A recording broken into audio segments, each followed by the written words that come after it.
introduce one of my mentors, Dr. Gloria Bacon Jackson. But before I do, I want to thank the marvelous Miss Pam Morris Walton and her husband Frank for putting this together. This is so important because of in the last decade or so, the institution of marriage has come under fire. And the institution of marriage in the Black community, if that's on fire, the institution itself is on fire, then we're in a blowtorch. So I am honored to be able to stand here before you to introduce a woman who was a mentor to me many years ago. We started, I think I met Gloria, Dr. Jackson, about 1970 something. And I'm gonna leave it right there. And I was a student at the University of Illinois Medical School. And one of the things Dr. Jackson has always done is be free with her advice. And she was one who also treated us not like students, but like her children. And I don't mean that in a pejorative way. I mean that in a tutelage, in a manner that a parent who loves their child would want to see their child real. And that was the spirit that Gloria had, and she always was right there. Whenever we needed her, asked with advice. And I remember those meetings at Provident, before Provident, the old Provident was still there. We got the new Provident, and then the new Provident closed, but Gloria was right there. And her work in Altgeld, when nobody would be in Altgeld, Gloria and the clinic in Altgeld was in Altgeld. And for that, we should give her a round of applause, because that was a tremendous accomplishment, not only to get open, but to keep it open was sometimes even more of a challenge. And she could have done a lot of things, a lot of other things, but she chose to do that. And before I bring up, I have to say lastly that when Katrina happened, Gloria was there too. She was right in New Orleans in the thick of it, trying to put together another clinic to take care of people and to make certain that services were available for people in New Orleans right after that awful, awful hurricane. So I'm honored to introduce her.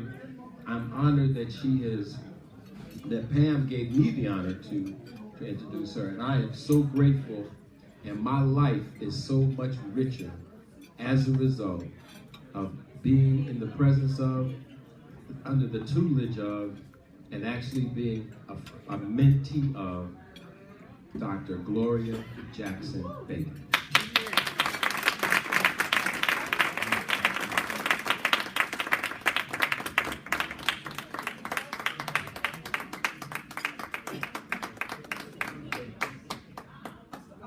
I'll start out standing. Good afternoon, good evening to all of you. This is quite an exciting group. When I look at you, I asked Pam earlier, tell me about the ages and the distribution of the people who will be there. Okay, yeah. And she said, I'll tell you. So all of a sudden, when I got here and there was no podium and no place to put a piece of paper that you could read from, I thought God is always really quite a comedian, always will get you. He will always get you on that little point. You think you just got it together. And you go to bed with one thought on your mind, and he will show you how to do it another way. I had a question from the very beginning. Why me, Pam? I didn't even think about this whole idea, particularly as I see some of you who clearly have been married, not quite as long as I've been alive, but a long time. When my mother and my father were married for 65 years, and a few months and he died shortly after that. But he said, when they made 65, he said, we've been married long enough to be able to collect Social Security based on being married. So I don't know if there are any of you Social Security collectors in here. I was suspecting there are a lot of AARP people. Hello. That's right. That's right. But we want to, I had one kind of theme that I would talk about with those, but I really am just excited about the whole idea about marriage, because I think that it's something that is so missing in our community. And until we figure out how to get it back, we're going to be going down and down and down on the skids, because children cannot be raised without parents. They cannot. I had one of these, I tell you about my mother and father were married 65 years, but when I was about in my teens, so they had been married maybe 17, 18 years, my mother and my father separated for a summer. And there was no more painful experience than seeing my poor mother try to work, try to put everything together, get the car, all the little things together, ward off the attacks from the men down the street who always had been looking at her, and then try to figure out how to come back and give us some guidance. So when my father came back at the end of August, I was the happiest person in the world. I mean, I can't even tell you, because I felt myself sliding out. You know, you feel yourself. Here's my poor mother trapped. I mean, he's trying to figure out, oh, what ask? You been asking a question? I ain't got no answers for you, because she's like basically trying to figure out, how am I going to take care of this bill? How am I going to do this and how am I going to do that? So you don't have the time. You don't have. She doesn't have emotional strength. She is insecure in the position that she's in. And so when I see some of the young women who take care of 3 or 4 kids, I try to figure out, how do you do that? Right. Also being mad with the man who got you pregnant the first time, and you haven't gotten paid for that yet, in the sense of nobody comes, the money doesn't come. You got to figure out how to get them to school, how to get the clothes together, all those things. We have got to, either through the church, which I think is probably the best place for us to try and figure out how to make the call. Because the call has got to be made out of our community. And it's got to be made in an organized way by people who can be respected, but who also won't pinch their tongues on what needs to be said. Some of the things that we see young people doing right now don't actually make any sense. And we are either caught up by their movement, you know, the way they can run the computer on you so fast, and they can do the telephone in you so many different ways. Sometimes we are inhibited by some of the basic things that they do. But marriage is way too important. And it's particularly important for us. I mean, when you consider that we came out of slavery and being able to be legally married was probably one of the greatest gifts that we got as a result of being made free. So that in the late 1800s and in the early 20s, maybe 85% of people who could be married were married, because they understood what the value of it was. We're talking about the law, who owns what, who gets what, how do you claim it? There's such a difference between having been married and being having a former husband die and being a surviving spouse. It's an altogether different position. And I think that many of our young people don't begin to understand what it means not to be connected, not to have any status whatsoever as you exist. You can be with a man for 25, 30 years and never get married. And when he dies, you've been with him 25, 30 years, and that's the story. Yeah. And so, we like you throw away the whole experience of it. And the other part of, I think the real piece about marriage is, what do we do with the children? What do we do with the children? We need them in numbers, but they need guidance. And it is very, very difficult to try and do it by yourself. especially when you're arguing half the time, when the couple, when the partners in the relationship. I had an experience a long time ago, and the guy said to me, "We are co-parenting." I'm thinking, what is co-parenting? You live someplace, she lives someplace, y'all live in different towns. Who is responsible, and how do you go about doing it? We cannot emphasize how important it is. How important it is for marriage.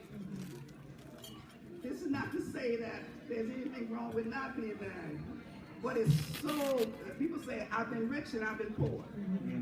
And rich is a whole lot better. And I would say being married is a whole lot better. There's no way for us to hold all these things. And I see, as I see the faces, and I see the relationships that exist at the tables and the places, you know all those little tricks. You know how to make it happen. I was laughing with Frank last night, and I said to him, clearly, Miss Pam has got what Aunt Mabel was trying to keep her from getting, a man from the street.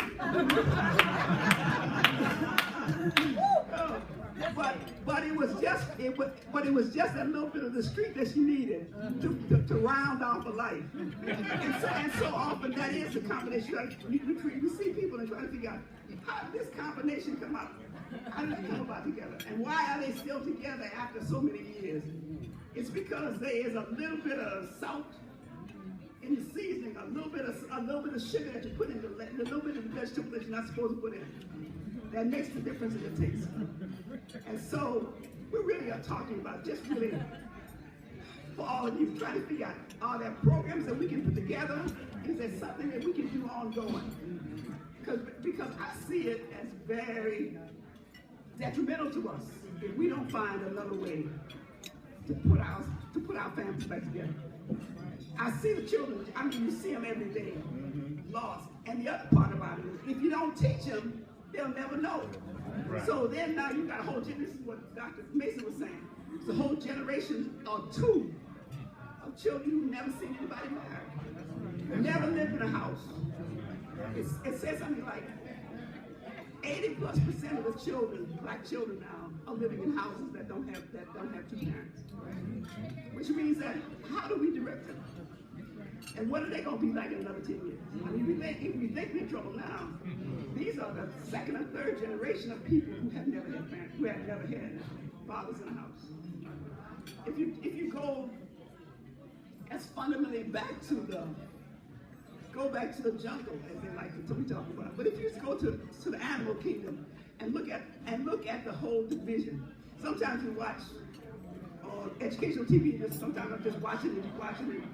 You know, when you take the gorilla who finds the female and puts the web around her, he's not gonna let nobody else come.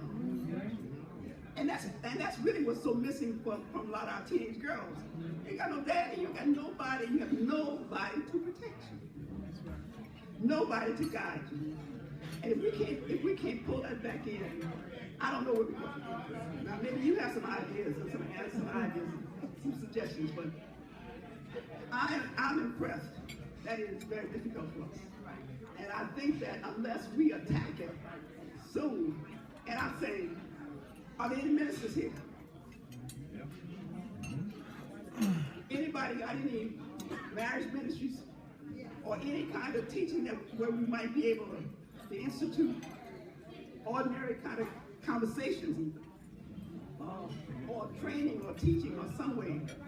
I'm just trying to find out, how do we make it be something that's acceptable and desirable? Children are not going to do anything that they don't think is smart. I mean, unless they think it's something that they need to be in. We've got to put it down in such a way that by the time it comes to that time to do it, they will desire to do it. Now, one of the key things that's interesting in all the discussions I saw is that the poorer you are, the less likely you ever get married.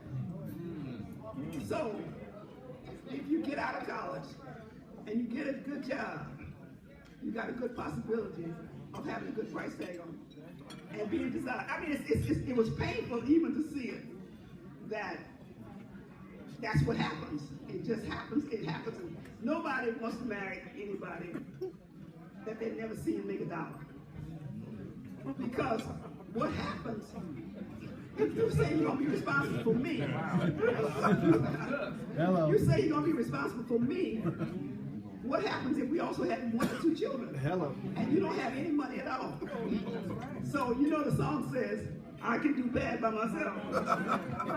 and that's really, and that's what and that's what's going on right now. So one of the things we need to also do concurrently is to try and push education for boys and for girls, so that we have a chance of being able to be self-sustaining in the sense of what you have to do, but not to the point that it makes you say, I don't need anybody because I got my own money. I'm not talking about that. Right. I'm talking about making for the possibility of having what is a better, more desirable life.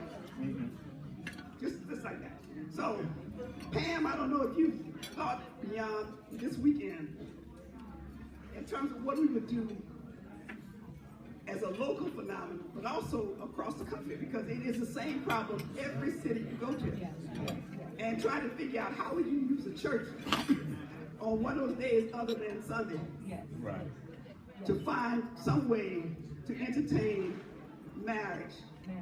Because I go to a church, interesting, I moved from a church that I had been in 7 years. You can imagine, not 7, close to 7. 65, 66. I got it in 1950. So my 60s, about 66 years. To a church that's smaller and probably has a more working class population. But it's like almost everybody in the church is married to something. I mean, it's married and you got 3 or 4 generations of family. It's the most interesting place. The preacher is 80, got a 60-odd-year-old son. He and his wife been married 65 years. Got a 64-year-old son. And he and his wife have been married 40 years. They got a 40-odd-year-old grandson. And they've been married like 15, 20 years. But everybody's in church. Right. All the family people are there and they work. And then then you got cousins and some 2 or 3 generations of people. And you see that the family is probably the most important piece in how it functions. And I'm trying to see whether or not there is some model that we can put together that would allow us to try to begin to sell an idea. Marriage is what we need to do. Or whatever slang we need to put together. But we need something that allows us to talk about and to encourage it so that people are looking for, and not a wedding necessarily, but a marriage. Right. Because I think the biggest thing that's going on right now is the few people who decide to get married, then they got to spend a whole bunch of money they don't have, and put themselves in so much debt. Yes. That by the time they're in the second year, they're still fighting about the money they spent on the dress that they shouldn't have on the reception. They're already ready for divorce. So Pam said I need to talk for a few minutes. But I really Tell a love story. Tell a love story. Which love story? Anyone. Well, how I got pulled into this is I read you all have known Pam a long time. So the Pam now and the Pam from about 5 or 6 years ago are 2 different people. Hello. I mean, absolutely, all together, different persons all together.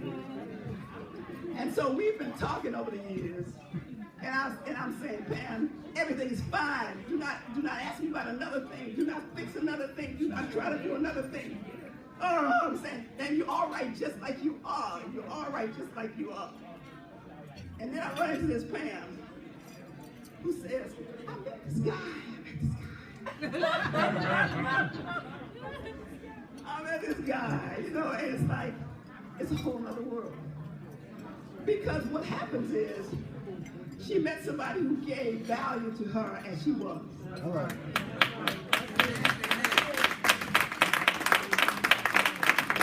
Could appreciate who she was. And in doing so, he recognized the prize that he had. So then it's like she knows that she is the prize. So it's like everybody gets something out of it. And that's and the last story I want to tell is about us as black people. We've got to fall in love with ourselves all over again. We have to. We have to. We think too badly of ourselves. We have been taken down by the Trumps and the whatever, everybody else, and all the people who have something to say. We see the news reports night after night. We see our children. We see all the ugly hairs. We see all the stuff that they do. I was laughing. I have a daughter who's 55. And after a whole bunch of stuff, it's decided she has to have her hair. She braids her hair every night and then undoes it halfway, so you can look as junky as you possibly can get it. You know, but it's like it's where they are right now. Because when she was a young child, I cut her hair off with the natural that I had. So you just kind of go around. What it really is about, can we love ourselves? Yeah. Because until we love ourselves, we're not going to be a fit mate for anybody. And we cannot continue to defend ourselves. We can't believe ourselves not to be good enough. And therefore always be in relationships where we're trying to make up and make up and make up to the point that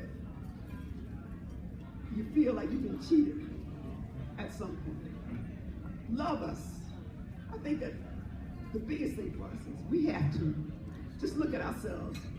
But again, look at our children and look at the grandchildren.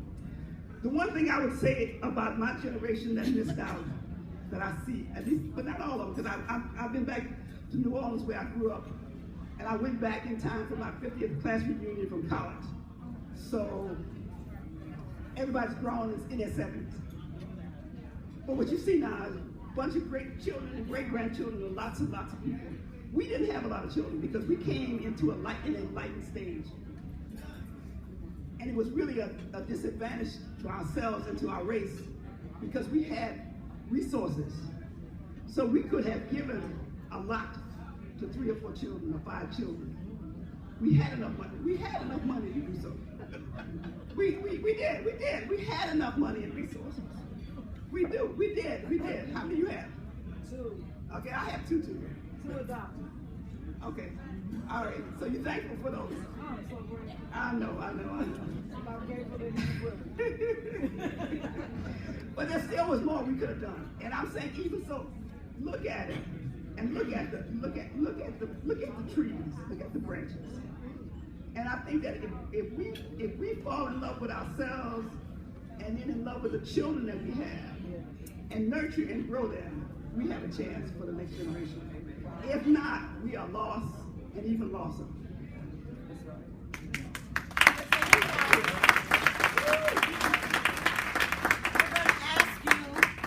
For your love story during the break, because the music will begin at exactly 7 o'clock.